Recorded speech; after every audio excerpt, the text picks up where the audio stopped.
Hello, players who try to play chaotic neutral but always end up playing lawful neutral. And DMs who write character backstories that'll make the opening crawl on Star Wars look like a one-liner. Welcome back to Table Talk. Welcome back.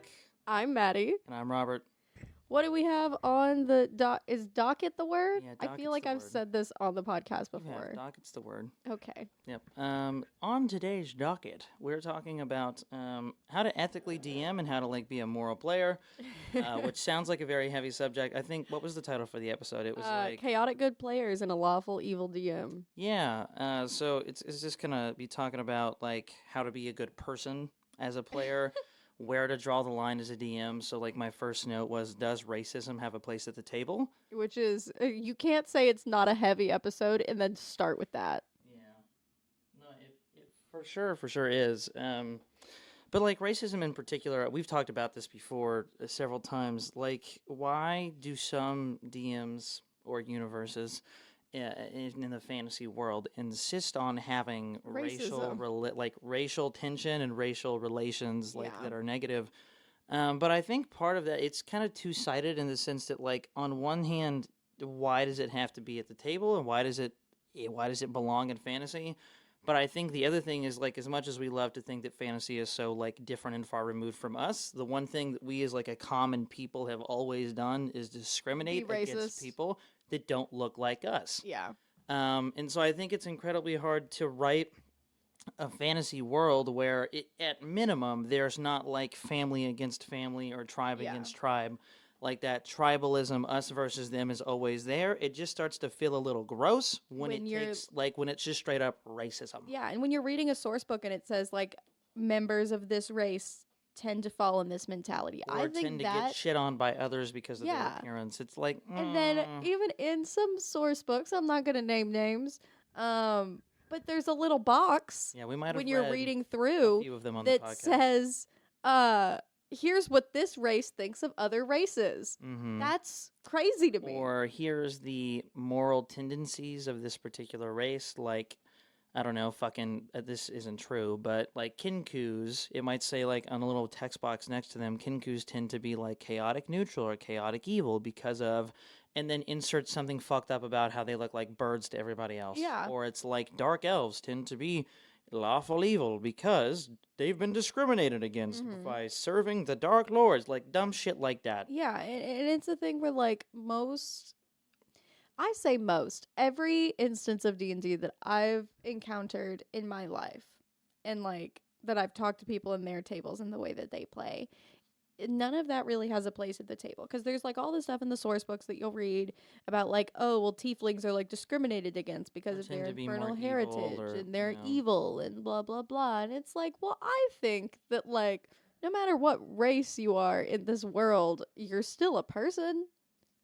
And I think that people are a little bit more complicated. Every race, even today, in real life Earth, every group of people has their hillbilly. Every group of people has their snob. Every race is going to have their group of dickheads that just are a little louder than the rest of the people in the room. And so it's really easy to point and go, look, that's what they're all like. Yeah. I think there's ways that you can subvert it and kind of make it funny in game of being no, listen, that's okay. So yes, there's that stereotype, but 95% of tieflings, our infernal heritage actually doesn't come from our mom fucking a demon. Actually, I'm super aware of everything I'm doing. Or yes, I'm an orc or a goblin living in a cave, but I'm actually a clean freak, so fuck you. Yeah. And I think, so the first person that comes to mind when talking about that is Brennan Lee Mulligan, who's done that with several characters where they're inherently evil, or they have a more evil or kind of fucked up characteristic, and then in a one-off funny monologue, he'll be actually, I'm a real person with real feelings, and I don't fit that stereotype. One of my favorites, in this is kind of the reverse of that, it is in Fantasy High, that the iconic monologue of the Buddy family, is this cute little family full of halflings, a nuclear family of halflings, and then you find out they're hardcore anarchists, and he's you want to make some bacon, and they Molotov cocktail, and they blow the fuck up out of a police station. Yep. And that's another one of those fun little subversions of it. Flipping the tropes on their head. This world exists where you view halflings and this oh, they're these cute little harmless. Yeah, Lord of the Rings, we're making fucking meat pies and walking around with hairy toes, living in the Shire, just chilling in fucking Hairy hills. toes is foul. Chilling in the hills with round doors, Yeah. Nah, bitch. And it's Cook the pigs. jeez, I mean, agree. Yeah, cook Are the we allowed pigs, to say baby. that? No, I meant in that situation. Oh, In that yeah, situation. I totally just meant in that situation. I just meant Jesus. Never Cook the pigs in mind. Fantasy High. God damn. It's Fantasy High. Strong fucking take, dude. I mean, hey, listen. I think racism, to get back a little bit off the range, I think fantasy racism has its place in time. I think there are ways to do it tactfully and to do it meaningfully. I agree. But when it's just like you're living in a city that is discriminatory against elves, and so 95% of your interactions in a city as an elf character is just fuck like, you. We don't like your kind fuck here. Your ears. Fuck you and your like long life living ass bitch. Like you're agile. Have fun getting shot in the face. Agile. Jesus like Christ. It's just. But there are sometimes truly where like that's the fucking feeling is like I can't step foot in this bitch. We talked about that, and it was something that like kind of came up in our previous campaign with the World Serpent. Is we were in Fairhaven, and Fairhaven is a predominantly human city, and I was playing a elfin character, and that was so loud. My bad. I use SodaStream. I'm not paid. Shout out SodaStream. Yeah, sponsor us. Not sponsored, but I absolutely love SodaStream. I went to Germany for a week and came back addicted to sparkling water because I had a soda addiction in the U.S. And then found out that the U.S. charges probably about 3 times as more for sparkling water as it does for anything else that's carbonated or has flavoring in it. So I just bit the bullet. Yeah, because you're one of like 6 people that drink it. Yeah, well, it's better than being addicted to soda. So I agree. Anyways, I love that Germany is what got you addicted and not being in the UK for 4 months. Because Germany, listen, the UK was like, you can have sparkling if you want to. In Germany, it's like you sit down at the table and they bring you 2 different bottles, one that's sparkling and one that's not. They don't ask you; they just give it to you. Fair enough. And I was like, damn, this is like healthy bottle service. And anyways, now I'm hooked on SodaStream because it's the cheapest way to do it. What was I talking about? You were talking about Jesus Christ. Oh, Fairhaven. Fairhaven, yeah, Fairhaven. Humans, elves. And I was playing an elf character, and so there were like a few like throwaway comments of like, "No, you're very recognizable because you're an elf. You're an elf with white hair, and you're doing magic in a place where like, yeah, there's magic everywhere, but not in the way that you're doing it." And there's a difference between like you stick out because there are so few of you in a city versus being like, well, I mean, just to compare it to like American racism, sticking out because you look different than the supermajority because you've been oppressed. Yeah. Right? Like there's a big difference in that. And then we ended up going back in time in this same city, and what are you doing here? Yeah, and it got a little harsh because we had a satyr character who immediately just like starts walking around, and this is a place that's like already like very, very human. I don't know what the actual stats are on it, but like at our like table, 75%, we boofed it up. I think is what the human population is. But we like buffed it up, and it was like mostly human. So the remainder of the 25% then is every other race. Yeah. So when a satyr shows up from a magical door, and so you're rolling up with a satyr, a warforged, a high elf, big robot, and then just a guy. He was just a guy. It was funny as fuck. And everyone's kind of like, no, yeah, we're gonna take you in for questioning. This is a little suspicious, you know? Yeah, and it didn't help that also the satyr immediately like kicks the cop and starts running. Yeah, he just like fucking kicked this bitch and then ran down the street before anyone could say anything, and that's how we ended up in jail. And then he ended up performing his way out of prison as a goat god of death and scared the police department so bad that they let him leave. He killed a man via heart attack.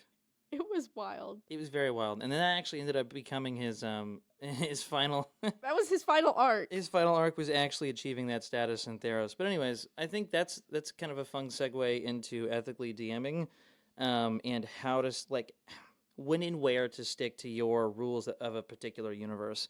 So going, hey guys, this is a fun fantasy universe, but also you all just showed up with the most like chaotic group of people that would stand out like a sore thumb in the middle of a city. Like they're in night. Homegirl's in a jester costume. It's not subtle. So obviously cops are going to come and question you because number one, it's a city and a supermajority of humans. And at the time that you all went to, it was even more human than anything else. Yeah. And then y'all just showed up through a fucking magical door. started being loud as shit, like Yeah. like fucking questioning a flower shop owner. And then of course the cops show up and they're like, "Hey guys, what the fuck is this? And Where were then y'all from? yeah. We haven't seen one of you before." Yeah. And then of course the goat jumps up and then kicks a man in the chest and leaves. Yeah. But like that was a moment for me where I was like, I could have just been like, the cops aren't really a thing, or like it's a fantasy universe. Who gives a fuck if a goat shows up in the middle of the street?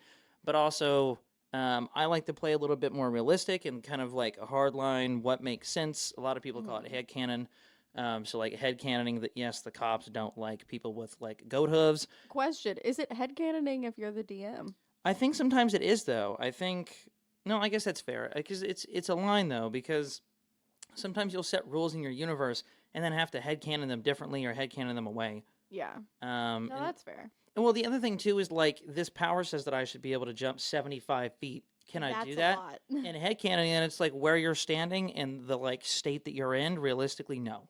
You're Yeah. at 1 HP. You've just been brought back from the dead, and now you want to jump 75 feet like vertically, like you're in healthy state. No, incorrect. You can give me like a dexterity saving throw, but I'm not just gonna let you do it. Like that for me is what headcanoning is, I guess. Yeah. So figuring out where No, that's like fair. magic meets the realistic side of like being an adventurer Yeah. in a I mean, stressful situation. There was a way of like, not to take it back to like constantly examples from like our own experiences, but that's how I, as a person, learn and relate to things. There was a moment where my character had a wild magic surge, rolled, and was basically like, "Cool, if you die within the next like minute, you're gonna come back to life via reincarnate." Fully different and, body, whole yeah. 9 yards. And I was just about out of spell slots, and we were at a like tough point, and so I was like, "Cool, I think the best way for me to get my spell slots back is to kill myself and then come back." And I did. And then you were like, "Okay, I know you want to cast spells. I'm going to need a long rest before you cast spells because you just died. Like, killed yourself, went on like a whole like one-on-one conversation with an ancient god, and then came back to life." Yeah. And like that's something that like makes sense, and that's like I think that's bound in like rules of like whatever universe that you've created. Yeah. But I think where it gets, and this is kind of where the ethically DMing as part of the sort of episode idea comes from, is there's a line that you kind of have to learn as a DM at when to fudge your own rules and when to just let things go versus when to stick to them. Like if your players are, say they're in their very first combat encounter and they're all looking like they're about to get fucked. This is a time where, no, you didn't have an NPC set up for this encounter because you wanted them to do it themselves, but now you're going to bring in a really cool NPC to come and help them and then maybe even, like, push the story forward or give them a character to latch onto. Versus, like, if you do 1 extra point of damage on this damage roll, this player is going to go down, and that's going to fuck up the whole encounter for everybody. Maybe they do, like, 2 points less damage, just to give them an opportunity to get out of the space. I think a lot of times some DMs get really caught up on setting hard and fast rules that they refuse to break, like not fudging rolls or not altering combat encounters or not changing the DC for a particular check. Like sometimes, most of the time, I'll say, give me a check, and I don't even tell them what the DC is because I just want to know what they're going to get. Yeah. Like, I almost never give DCs because I just don't. It's not that I don't believe in them. I can't lie or fudge or make a more fun experience for them if they know that they haven't met that DC. I, as a player, prefer not hearing the DC. And sometimes I will give it, like, I'll give one to them, like, if it's, like, a big moment, like, again, Dimension 20, like, Box of Doom roll. Yeah. At that point, I'm okay giving a DC or giving a hard line or a threshold or a really specific rule. Like, when it comes to really tense moments where this is, like, the very like peak of the story or the big combat encounter and like this role's going to decide everything, I'm less likely to fudge those than I am just like getting people through the story or giving them a cool moment. But like, yeah, most of the time I don't give people DCs. I'm just like roll a check. If it's, let's say they get an 11 and this is something that like realistically they would have had to get at least a 20 on, a little bit but not a lot. But if it's something I really want them to know and in my mind the DC was 15 and they hit a 14, I'm like, fuck it. You know what? They're smart people. I'm going to give it to them anyways. Yeah. And so that's kind of where figuring out, for one, what kind of a sort of, how do I say this?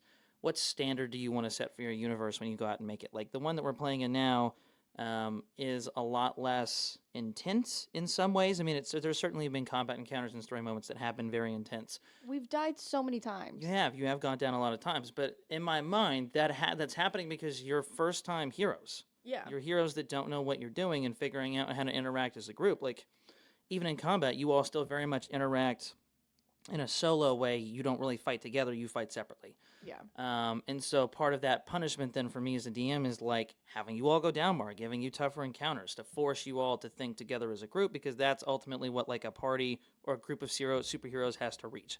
Like the Avengers don't get good at their job until they work with each other again and again and again and again and learn how to play off of one another. But like for the most part, I like to keep things kind of more light, fresh. Like there have been several times where people have come close to almost like fully dying, like dying in this campaign already in the first couple combat encounters we've had, and I'm not going to let them get to that point. Like I've had players like, so could I have really died there? No. Like I'm not, no. We're literally level like 3 characters. we're 6, 7, 8 sessions in. You're barely hitting like story, like we're just starting to get some momentum on story points. I'm not going to fucking one-off your character on the third combat encounter. Like there's just no reason for me to do that. And that's where I feel like ethically DMing really comes into play. Like, also just be a decent person. Yeah.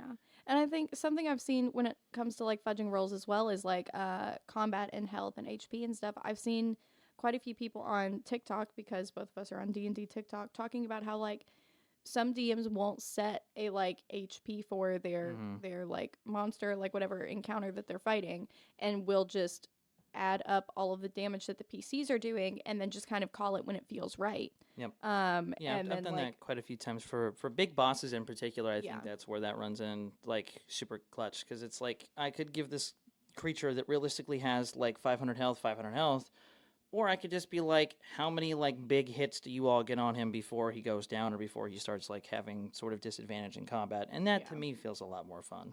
Yeah. I think that stuff is really fun, and I also think it's something where like if you originally set like a max HP or something like that, and then if 3 of your players crit immediately, feel free to fucking that up combat it. encounter is about to like be a hell of a lot shorter than you expected Feel free to up it, it, baby. Like that's when you hit like Dark Souls second phase shit. Like, oh, you thought you got him the first time, now he gets bigger and does more damage. Now he's back. Yeah, you're fighting a Hydra. Surprise. Yep. Like for the same way that you can bring NPCs in or give players like a ridiculous amount of damage because you know they're not going to be able to survive the combat counter. If you don't, you can also do the opposite, which is I want this thing to be more fun and last longer. Yeah. Or you bring in goons. That's one of Robert's favorite things to do. Is you've got the big guy and then you've got a million little guys that keep fucking showing up. Just a few big guys, and then players started to complain that they wanted goons to fucking dick on. So I was like, all right, here are some goons to dick on, but I'm not just going to get rid of my one big guy. No, it's 25 goons and a Kraken. Yeah, but that's more fun for me, because then I still get to have my fun as the Kraken that has a fucking laundry list of spells, and you all get to have your fun two-tapping goons. Yeah. It still allows us to have fun. So yeah, just switch a little bit from the DMs. I feel like I've already talked a lot. How do you manage that then, and like how to be like a good person as a player, especially when, and we kind of talked about this, I think last episode or the episode previous, when you have yourself playing a character that is not an inherently good person. Yes. It's one of those things where it's tricky, because like all the things I've talked about of like staying in character and finding your character and blah blah blah blah blah kind of go out the window a little bit when you're playing an evil character. Like, you have to be aware that you are someone playing at a table and also be aware of your character. And so your actions affect other people. Yeah, I would suggest if you're like first getting into D&D, I cannot highly suggest enough playing a like a little bit more of like a morally aligned character, like a good character, simply because it is easier. Because when you're getting into like playing a fucked up person, how do you be evil but also still be like a good player, because it is a team game. You have a party that you are supposed to be helping, and so you have to like kind of actively think about, okay, what is actively going to help the people at my table and like the other PCs, but is still true to who my character is. And it's a really tricky line to toe. If you are playing like, for example, if you're playing like a what's a like more fucked up alignment? Not like chaotic evil. crazy to be It's just so playing fucking a annoying. chaotic evil character. But if you're playing a chaotic evil character It's and like- you're in a party full of people who are not chaotic evil, You're gonna have a really fucking hard time. you're gonna have a difficult time because it's like, okay, Especially when you consider like chaotic evil is like I go around and kick puppies It's and burn the down Joker. orphanages because it's fun. it's the Joker. Uh-huh. It's crazy. So it's like, how do you put like Batman and the Joker in the same party? And like have them Work together Yeah. and bond and like have I think fun. the easiest way to or like do Superman and the Joker, because that's Yeah. like Paladin and then somebody that's chaotic evil. Yeah. You and, can't. And that's something that I think is really difficult. And I think that there's some like easy cop out ways for it. I think you can make like the party be like the people you actually like and you take out all of these chaotic evil things on Mhm. other people. But then Yeah. don't be a fucking murder hobo and don't like and that's another kind of like rule for players, like don't be a dick. Because we talk a lot about don't be a dick, but what does it mean to Mhm. not be a dick at the table? Yeah. Like, Don't go around kill just NPCs because kill it's fun. Yeah. Like, don't take away other people's moments and like insert yourself. Yeah, I think the only time you really need to be playing like a true like chaotic evil character and you're open about it's another thing if you're playing a secretly evil character, which is a whole Mhm. nother ball game. Yeah, having an ulterior motive is so much Yeah. different than just being a dick from the rip. Yeah. Like it's sometimes twists are a little bit annoying and overly cliche, but like it's a very different situation if you're playing a lawful evil character who masquerades as like a lawful good character and is maybe has a goal of like stealing the crown jewel the whole time, or like they know that in a really crucial key moment they're gonna let all the other players go. Yeah. And then trying to like string them along for the campaign, because then it's like a fun game of like detective. Yeah. And then it's like, holy shit, didn't see that twist coming. Yeah. Which is a DM, that twist can only happen once because Yeah. your other players are not gonna then bring Trust that you. person back into the fold. No. If you set one player up as a fucking spy from the get go, and then they do like their big reveal moment, and then try to kill all the other players, that shit's happening once. That's happening once. That's happening once, you're getting fucking jumped. Yep, that's going to PvP. That spy character may or may not die. Regardless, they're skedaddling, and you're making a backup character for Yeah. the person that was a spy. But you can also have a journey of you can start off playing an evil character with ulterior motives, and then maybe you start to actually like You the turn party, into a and good then maybe person. you decide that these guys aren't that bad and that you'll Mhm. help them. Well, that's where it's like, I would save every one of these players if it meant, like, if the alternative was, like, sacking the world. Yeah. Yeah, that's when that, like, ulterior bad person motive turns into just, like, I'm gonna make the decisions that other people don't want to make. I'm picking my friends any day of the week. Yeah, and I think one of the like funniest things and one of my favorite That dynamics happened ever at is the like end of that Tiamat and Bahamut fight when y'all yeah. were like, this is not worth it. yeah, Skedaddle. it happened so many times in our first campaign. Y'all just ran. Y'all are like, this is so not, many times we were just like, I'm gonna cut my losses. This is not my fight. this is not worth me This losing my realm life for. can get KO'd. I'm gonna go. That shit happened. And like we so even often. had it set up for a little bit where it was almost like it looked like there was a possibility of like it going PvP with like a spy character because one of the characters was brought into the party with the like He's the, a spy. the entire task of kidnapping Yeah. Yep, and subverting the one of the rest of characters. the party. Yeah. But And then he ended up like basically falling in love with that character. wait, which one? Ludden.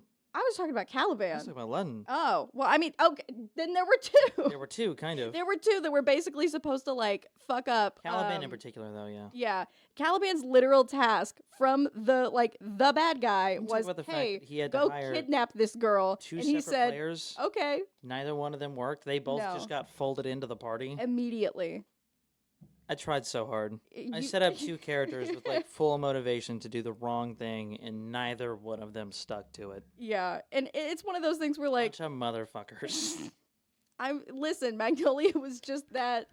She was just that girl. She Well, was just that it's lovable. also one of those things. You're all friends in real life, and so it's real Yeah. easy to forget about the fact that you're supposed to be at your core evil person when you're just having a good time with your friends. Yeah. And that's fine. Let that happen. And it was one of those things of like the character Caliban immediately found like a new thing that he was like, actually, I Yeah. am worried about, I want to become rich. Yeah, he's And like, he I- did a 180 out of nowhere and He was was just like, like, you know I'm what's going to a- be capitalistic. yeah, you know what's more fun than getting like my own ranch in a separate universe? What if I just introduce capitalism to like the multiverse and be at the center of that scheme? Wild, wild situation. Shit was wild as fuck. But like even with the first one, immediately just getting like folded into like the Mhm. party. And it's something where like even if you have, and like one of my favorite tropes ever is like reluctant bad guy, or like reluctant, like when you're watching a show and it's like, okay, the bad guy has to team up with the good guys and they don't want to be there, and the good guys also don't like working with them, but they have the same goal. But you have so to. it's just, and I think that that's something very fun that you can play at the table, which is like, I don't want to be here, I don't want to do this, but motherfucker, I have to. Goes along. So I guess I'm gonna heal you, and I guess I'm gonna like put all these protection spells on you, and I guess I'm gonna like lay down my life for you. It was like, we gotta all for dogging on this guy, but we gotta keep him alive. He's crucial to all the like he's the key to all the information that we need to know. So like we've downed him, but now how do we keep him alive? When there are other combatants in the game, including a player that's just determined to see him die. Yeah, and that was another moment of like, I think there's ways for you to ethically have PvP at the table other than just like straight boxing each other. Yeah. And that was something we had a lot in our last campaign. Just going back and forth on like objectives is like is one that's a really easy way to do it without having to introduce straight up like combat v combat. Just having players at the table that have like contradicting goals. They're going to intersect at some point, and when that happens, it can be fun. And there's ways for you to be a little, like, evil and a little fucked up without taking it out on your party members. If you have a completely ulterior motive, and it's something that goes against what the rest of the party wants, try to convince them. Well, that's a whole nother, like, thing that you can do as a player. Yeah, that happened with me in the campaign that I'm still in. I played a paladin, and I'm still playing a paladin with the redemption oath, which basically is like you're a Jedi, but it's the extreme to which you won't even kill bad guys. Like Jedi will still cut a Sith in half. Like there's no qualms about what they'll do with the lightsaber. They just try to do it from an emotionless, objective perspective, and trying to be like good people. My guy was just like, I'm not gonna let anybody die. I'm not letting the goblin die. Like I was hard, like started the campaign, which I talked about this a couple of sessions ago. I've ended up in a very different place, to the point where I've been smited by my patron god. Blind. But I started as like, I'm not gonna let anybody die. Everybody can be redeemed. You can turn them around and set them on the right path. I turned a couple of kobolds that were eating people, like cannibalistic style, into a couple of tinkerers, and we have them in our house, and they make shit for us now. I call them the Teenage Mutant Ninja Kobolds because that's literally all they're there for. They've been reformed. Yeah, this is Jerry. He used to eat people. Sorry, I have got a lisp. I've got a now he makes weapons of mass destruction for us in the free time so that we that's not what I took tinkering as. Tinkering, I was like, he makes like cute little like. They made me a suit like one time. blocks. Like, yeah, it just depends, truly. Like, they're artificers, genuinely. Like, there's one main guy that's smart, and then the other two are stupid. So it's just like he sends them to go do what they need. They go shopping for us all the time. It's funny as fuck. But anyways, one of the other characters in the player, or one of the other players in the campaign, was like lawful evil or chaotic evil, and wanted to like find the seedy underground and like work for the big boss, and at one point was like, I have a job, let's go do it. And I was like, being naive, sure, let's go do the job. Yeah. And then it turned out we had to kidnap somebody and then sell him to another organization. Jesus. And it very quickly turned into like, this is going to be combat. Like I'm asking you player to player, roll fucking initiative because I'm sticking to this. You are not selling a man. I don't care what the reason is. And he's like, no. Like there's a reason. I promise. Like you just get through the fucking deal and we'll talk about it after. And I'm like, no. Hey, this shit sucks. Do you have something you want to send in to make it better? Criticisms, topics you'd like to see discussed, or an advertisement you'd like to run? Maybe you even want to sponsor an episode. If so, shoot us a message at mc460@evansville.edu or DM us on Instagram at Crescent Magazine. Or we'll never get better like these fucking guys. Absolutely not. And that's one of the things of like, the good ways for PvP to emerge is from like objective and from like motive and everything.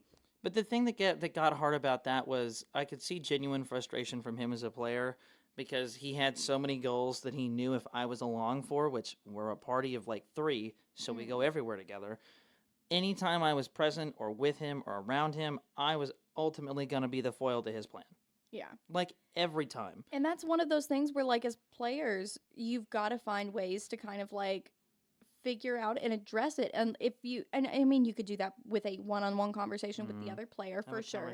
But I think there's also ways of, I didn't mean it. of like lie. And I'm not like pro Lie, lying to your deception. party all the Yeah. time, but like lie to your party. Tell them that you're doing something Which different, is so and hard then to do when the person you're lying to has like a +9 to insight because it's well, like have fun.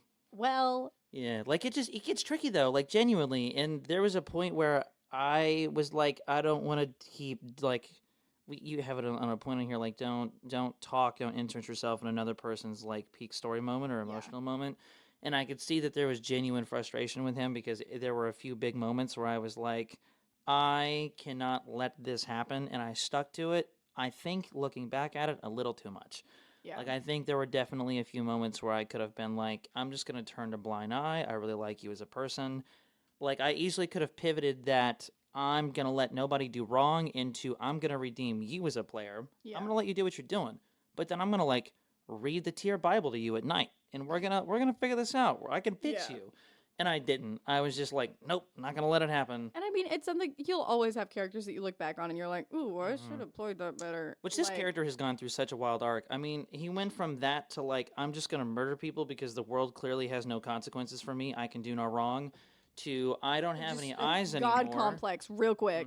Which is I don't have any eyes anymore, and I'd like to get them back someday. So No, that's fair. I'm gonna chill. I'm gonna stop hitting people. I'm not gonna lose the attitude, but I'm gonna stop killing people. That's fair. Yep. But like, but anyway, how do you be a good player? Mm-hmm. Because we talk about not being a dick a lot. Yeah.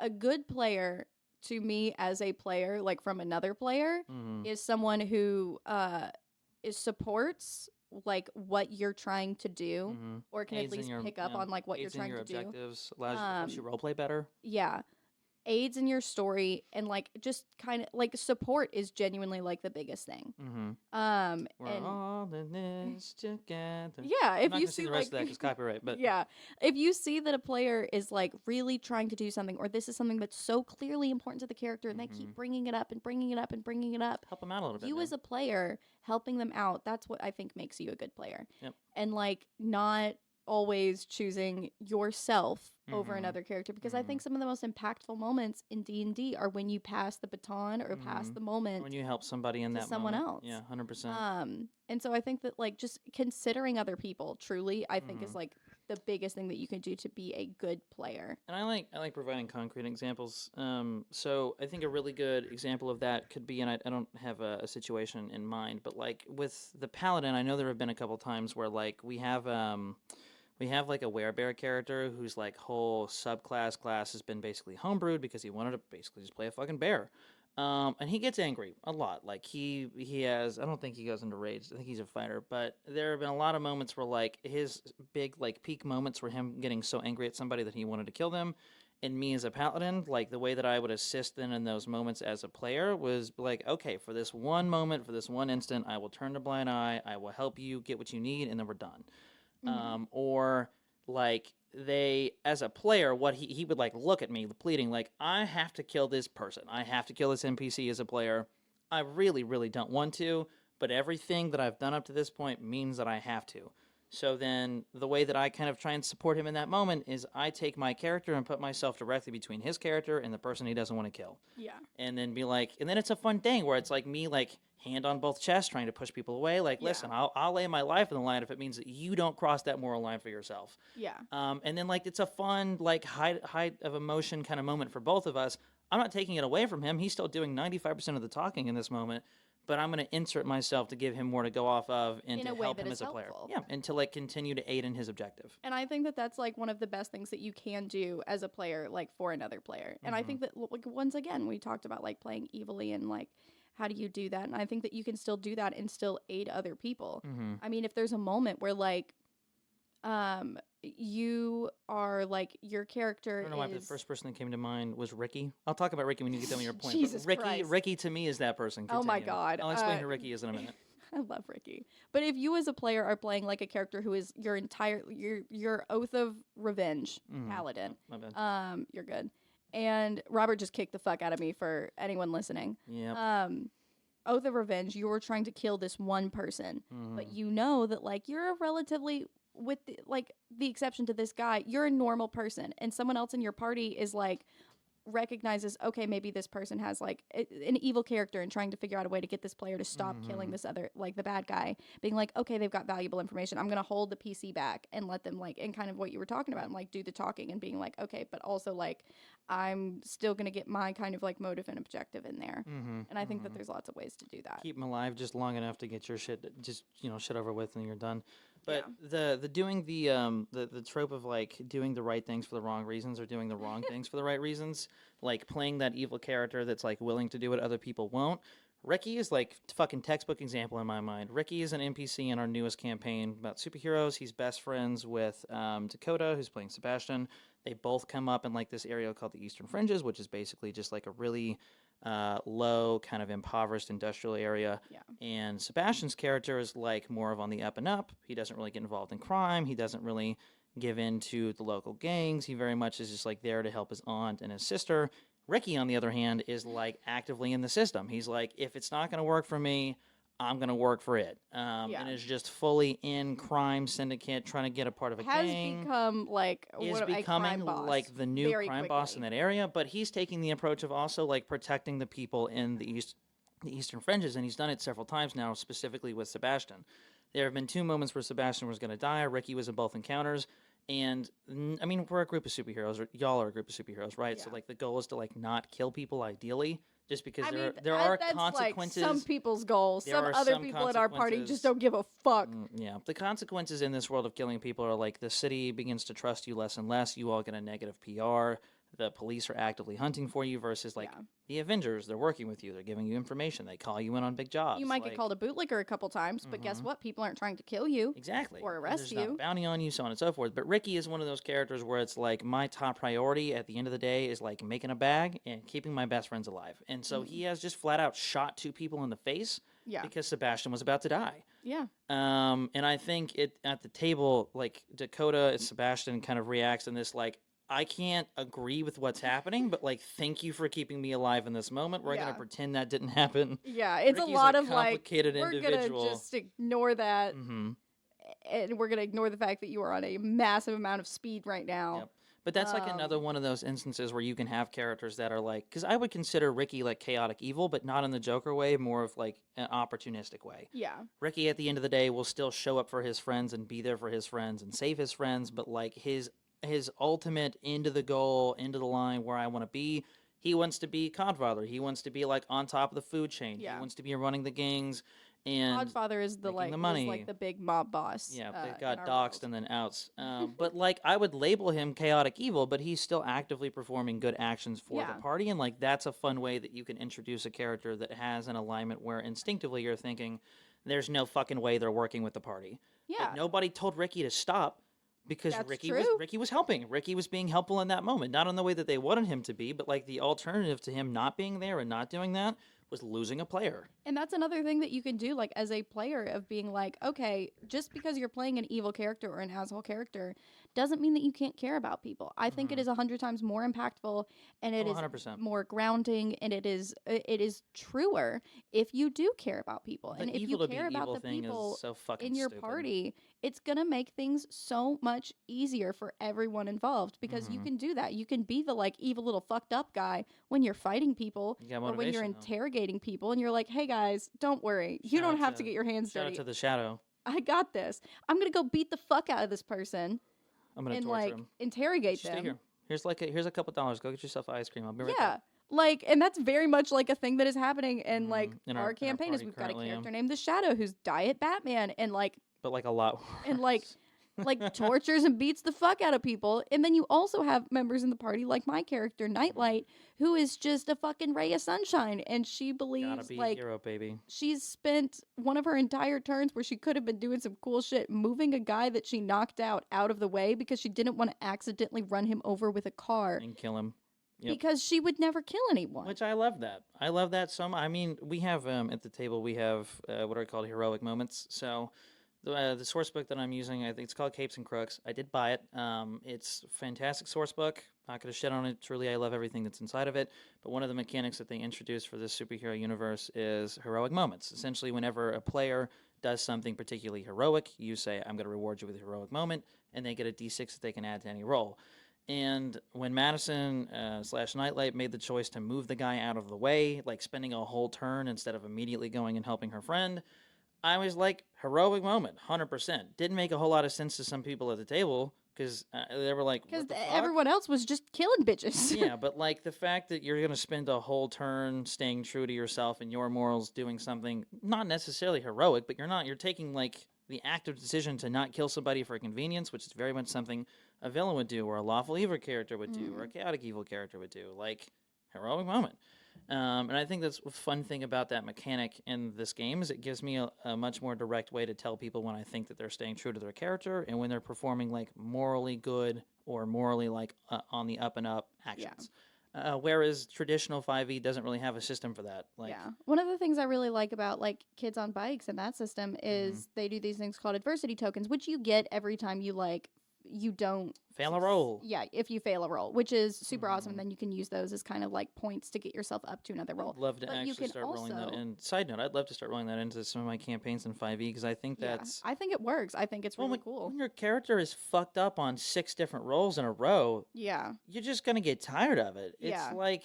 And that helps avoid the like shit to work. Yeah, and it avoids the player fatigue of like, and this also I guess kind of goes back to like fudging rolls and like ethical DMing of like if you notice that a player is really struggling because they just keep like eating shit on all of their rolls, looks like really down on a particular roll, or is like, damn, I was just one off. You know what? Fuck it, rule of cool, you got it, dude. Yeah, or even just reaching out and like this has happened before.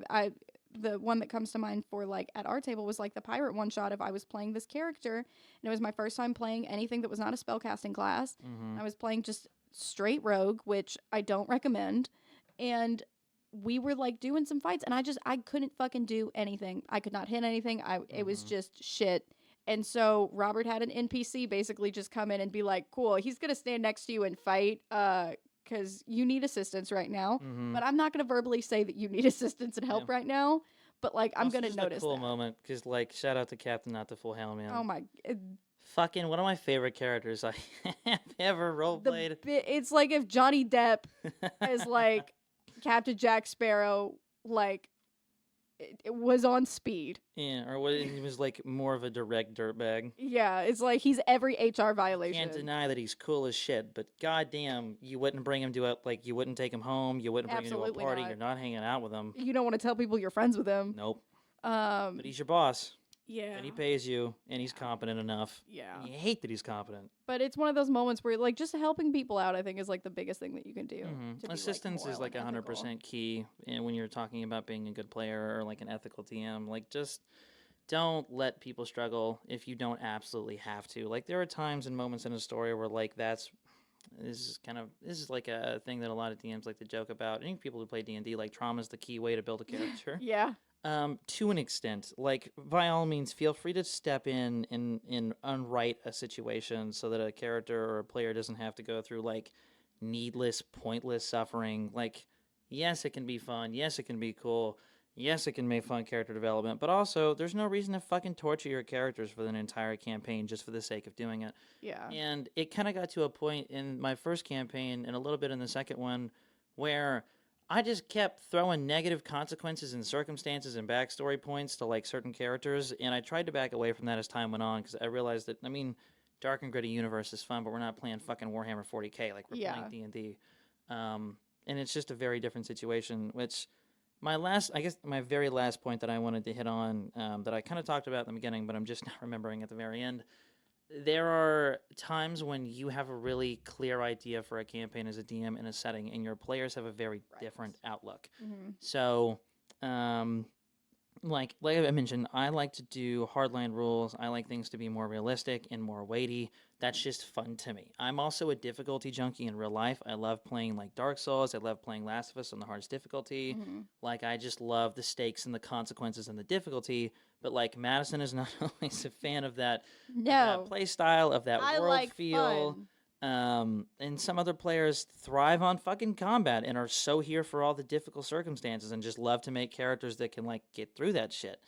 But, like, going into this campaign, I had a conversation with Madison, and Madison was like, I would love to have a superhero world that wasn't so fucking dark and full of, like, bad shit and is, like, constantly difficult and like unnecessarily full of trauma. And we've certainly hit a couple of points here in the early stages of the campaign where like it is a little fucked up and it is a little dark, but it is significantly more forgiving of a setting than my previous ones have been. Yeah. But I'm still having fun. And I think that's really important as a DM to take away. Like, yes, you can make concessions for your players, and yes, you can write your own universe and be very hardline fast. But like at the end of the day, you're playing the game to have fun. Like it's a game. Like that's what it is. It is a game system. It is a role playing tabletop game system. And so I think for me, what really helps is to have a goal of every session to make sure that everyone had fun. Like that I had fun, that they had fun. Sometimes there's a story point that they missed, and I'm like, fuck it. If one of you wants to sacrifice a thing in this moment, I'm like itching to tell you what it is. You do it. I'm telling you right now. Like that. This is what it is because it's just like a fun moment that I want to share with them. Yeah. I think a lot of times DMs get into this like us versus them mentality, and or me versus them, and sometimes it definitely is. In Don't combat sit here and pretend that you don't get like. And sometimes that's fun though, where it's like a competition. It is fun. But then other times it's just like, really, man, really, yeah, really. I think it's fun to have that mentality, at least from my perspective. I think it's really fun to have that mentality during combat. Mm-hmm. But I during think story moments, during it's like, story moments and like during like didn't your have downtime and like role play moments, you didn't have to do that. Yeah, it's like that feels That way wasn't unnecessary. Necessary at all. But like my whole point for that is just to have a conversation with your players as a DM and vice versa to figure out what kind of a universe you want to have to play in, to be in. How difficult do you want it to be? How easy do you want it to be? Like I am queuing up a couple of ideas for campaigns for not this next semester because that'll be the second half, but the semester after that. And a few of my ideas were like Jujutsu Kaisen, which is a very popular anime. Last of Us, which if you all have seen the show, played the game, the first thing that comes to mind is it's very Game of Thrones-esque, where it's like anybody can die, there is no good in the world, zero light in anybody's eyes, it's all fucking bad. Every time you think you're going to get a semblance of like good or happy, it's bad again because you live in a real world with real people. And I straight up told them in the little descriptions when they were choosing which one they wanted to be in, I was like, Last of Us is going to be the most intense campaign we've played so far. Like, it's going to be like we're not doing HP. You get hit 3 times by any particular enemy or 3 times total in a combat encounter, you're down, you're infected. Yeah. Like, you have at most like a few turns before you will fully turn into an enemy. And it's just going to be brutal. Like, everyone would have to have backup characters and so on and so forth versus like the one that we ended up landing on, which is going to be sci-fi based in Mass Effect universe, one of my favorite game series. It's going to be a fun sci-fi space opera. Yeah. We're not going to do a 3-hit system. People are still going to have hit points and shields and so on and so forth and guns, and it's going to be fun. But it's not going to be Last of Us, and I set that expectation very clearly because I don't want players to be blindsided when they get hit 3 times by an enemy and then have to fucking kill their character. Yeah. So just to have that conversation. Expectations are so important going in. Yeah, set expectations. Expectations in general for everything in life, not just D&D, but like set expectations for yourself, for other people, because it just means that when you finally show up to whatever you're doing, the table, you have fun. Yeah. And you're not let down. Yeah. Which is very easy to do. Oh, yeah. And that was depressing. I don't want to end it on a depressing Anything note. else you want to add before we close things out? That was just my last little point. I know. No, that was a really good point. Because one of the things of like, there's always like the jokes about like, oh, there's the shopping episodes or like the masquerade ball episodes where they go to a fancy event, slice of life. I love those things, but I also recognize that a lot of people at our table, that's not their speed, and that's okay. But like some people at our table prefer combat and prefer things a little bit more like intense and gritty and stuff like that. And like I think it's one of the things where like, and I'm just a player, so I can't really speak to this, but like as a DM, finding that levity and that balance between like it's difficult, like it 100% is, because especially when you're playing on like a shorter timeline, like we just don't. There's no guarantee that everybody's going to be able to continue making our sessions past next semester. So like I feel the pressure to speed things up and to make things happen kind of quickly. Like, my last campaign, I very much, once I knew what the timeline was, I was like, here's what's happening in each session generally, so that way I can give these people the ending that they've been wanting for almost 2 years. Whereas this is the one universe I think I've made or I've come up with conceptually where I could play this shit for 2 or 3 years and still not have an ending, because there's so much in this world to explore. There's so many heroes, so many villains, so many organizations. Like, there's just no way that you all would ever be able to get to the end of this thing without playing this particular campaign for, like, multiple years. Like, it's just not going to happen. And so part of me is, like, every session needs to be story-heavy, and point and point and point and point and point and drive and drive and drive. And that's why it feels like it's still a little bit dark, despite the fact that I want it to be happy, because there's conflict, and conflict is naturally going to feel heavier than like the lack thereof. Yeah. But it's hard for me to sit down and be like, all right, we're going to have a slice of life episode. Yeah. I know I only have 4 sessions left with you all, and there's no way I'm going to be able to tie this up. Yeah. But here's just 3 or 4 hours of you all fucking around and doing nothing. I mean, and that's what we ended up doing during our last campaign is we like set aside and we got like 2 like slice of life episodes right before like the big fight. And it was like the first time we'd been able to have that in that Let campaign. you all relax before it all ends. Yeah. And it was fun. It was nice. Like I wanted this last session to be slice of life, and then I remembered where we left off. That which you was left it with a character in a coma and another character dead. Character dead. Someone just like committed murder. Yeah. And was having a really hard time with that. Like, I left it in a place where I could not do slice of life. Yeah. I had to tie off the ends of that. Because it was like, oh, I don't know if we could just like go to the mall because homeboy's in a coma. Are we like taking him in a coma with us? Yeah. Well, in my mind, I was like, they wake up. I'm going to give them downtime on all of their normal, regular days. I'm going to let them be people. And then maybe they all get coffee or something. And then I was like, actually, one of them is basically in a coma. The other one just committed murder as a child. Yeah. And somebody else is grappling with the fact that they watched somebody get put in a coma. And then there's just a hero guy who's just walking around looking for parts. There's just like a robot being like, oh, what can I salvage? What can I scrap? Ooh, a wrench. Yeah, Like- that's shiny. And another guy's like, I'm getting so much more powerful. Let's find more ways to do that. Like everyone was Yeah. in a very different place. Yeah. And I think that's one of those things that's got to be tricky as a DM. It's fucking impossible, dude. Because it's already kind of like tricky as a player when you're like, I would love some downtime, but also we've got shit that needs to get done. Yeah, I'm like, I don't know how I'm even gonna. I wanted this campaign to be like 2 separate arcs, where the first semester was like a first arc and the second was the second. No, it's gonna take both semesters to get through the first, because I'm like, we're over 3/4 of the way through the semester, and I'm like, there's still 2 people in this party that are level 3. Yeah. The highest level we have in the party is 7. And we haven't even hit a lot of really big story points yet. Yeah. Like, we're just getting introduced to, like, a big antagonist. It's like a side plot to the whole story. Yeah. There's not a fucking way. There's not a drop. I'm like, we're lucky if this fucking red stripe bitch gets resolved by the end of semester 2. And it's one of those things where, like, you've got to have conversations between, like, DM and player sometimes and be like, okay, let's manage expectations because things have changed. Like, hey, guys, I want to let you know that the next 3 sessions are going to be very story heavy, and I'm going to info dump because I don't want to waste it, but also we don't have time. Yeah. Set expectations. Thank you all for listening to another episode of Table Talk. I got to fucking go to work, so... We'll see you next Thursday. Bye-bye. Bye.